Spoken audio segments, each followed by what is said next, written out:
State of the Union address was essentially a glorified Biden campaign speech.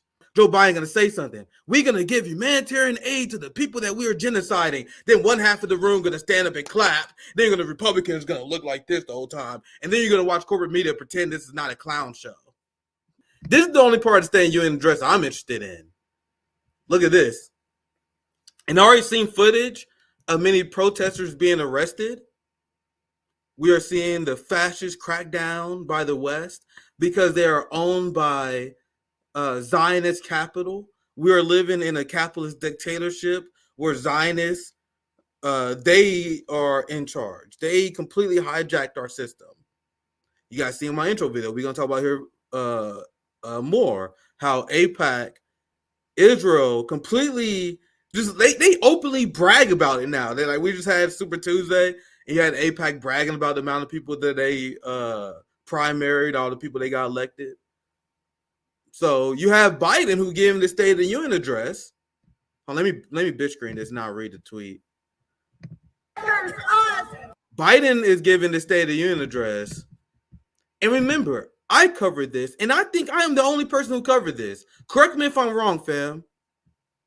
Correct me if I'm wrong. I'm pretty sure I'm the only one who covered the fact that 58% of white evangelical voters support a ceasefire.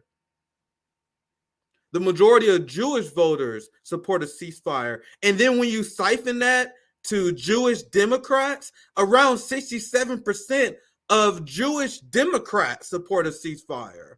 Majority of Black Latino voters support a ceasefire, but we're not getting a ceasefire. What does that tell you about our system?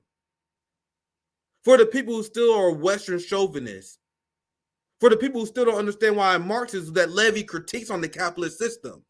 Capitalism does not create democracy. It inherently enables fascism.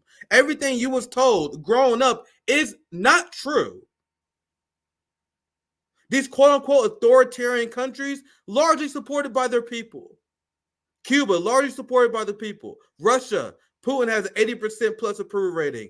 Xi Jinping and the Chinese government has around an 80% plus approval rating because they provide for their people and they listen to the people. Under a capitalist system, you listen to who have capital. And who has the most capital? The Zionist. AIPAC pledged $100 million. I get a little ahead of myself. But this is why you see people protesting Biden's speech, because these people's voice has been removed. Every single person who wants a ceasefire, your voice have been removed from this quote-unquote democratic system. So this is the only thing I'm going to cover from the State of the Union address. And then I'm going to explain how AIPAC is openly bragging about hijacking our democracy.